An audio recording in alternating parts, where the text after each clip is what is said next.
చంద్రబాబు నాయుడు గారి ప్రభుత్వం mega DSC అని జగన్మోహన్ రెడ్డి గారి హయాంలో రిలీజ్ అయిన 6,600 డిఎస్సి పోస్టులు, అంటే 6,600 పోస్టులతో డిఎస్సి నోటిఫికేషన్ వస్తే ఆ నోటిఫికేషన్ రద్దు చేసి వీళ్ళు 16,000 పోస్టులతో డిఎస్సి అన్నారు.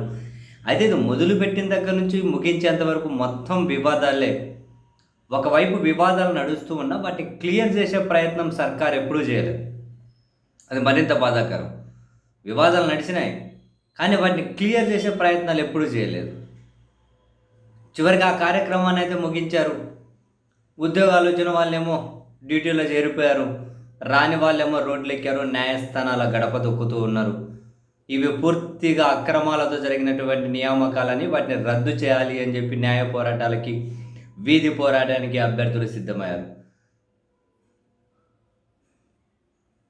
ఈ క్రమంలో ఈరోజు మాజీ ముఖ్యమంత్రి వైఎస్ జగన్మోహన్ రెడ్డి గారి ఇంటి దగ్గరికి ప్లకార్డులు పట్టుకొని వెళ్ళారు.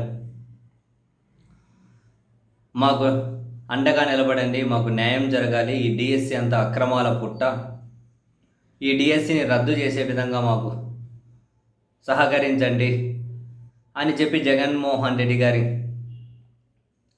తలుపు తట్టారు నిరుద్యోగ అభ్యర్థులు. సో వాళ్ళు రాగానే జగన్మోహన్ రెడ్డి గారు కూడా బయటకు వచ్చి వాళ్ళతో మాట్లాడారు, వాళ్ళతో చర్చించారు. వాళ్ళు చెప్పినవి ప్రధానంగా డిఎస్సి 2025 రద్దు చేయాలి, రీనోటిఫికేషన్ ఇచ్చి ఒకే పేపర్తో పరీక్ష నిర్వహించాలి, నచ్చినట్లుగా మార్కులు కలిపే నార్మలైజేషన్ విధానం మోసపూరితంగా ఉంది, ప్రభుత్వం విడుదల చేసిన జీవో నంబర్ 77 రద్దు చేసేలా ఒత్తిడి తీసుకొని రండి అని చెప్పి జగన్మోహన్ రెడ్డి గారిని అయితే అభ్యర్థులు, ఆ నిరుద్యోగ అభ్యర్థులు అడిగితే దాని మీద జగన్ గారు సానుకూలంగా స్పందించారు. వీళ్ళు అసలు హైలైట్ ఏంటంటే ఎన్ని వేల మందికి పోస్టింగ్ ఇచ్చారు? ఒక 16,000 మందికి నోటిఫికేషన్ అన్నారు. నాకు తెలిసి ఇప్పటికి ఎన్ని వేల మందికి పోస్టింగ్ ఇచ్చారో కూడా తెలియదు అనుకుంటా క్లియర్గా.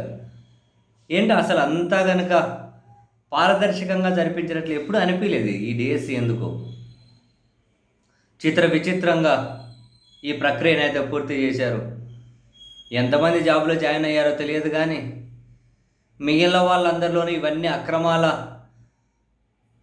ద్వారానే జరిగాయని చెప్పి ఒక బలమైన అభిప్రాయంతో అయితే మిగిలిన వాళ్ళందరూ కూడా ఈ సర్కార్ మీద తీవ్రమైన అసంతృప్తితో అయితే ఉన్నారు మొత్తానికి.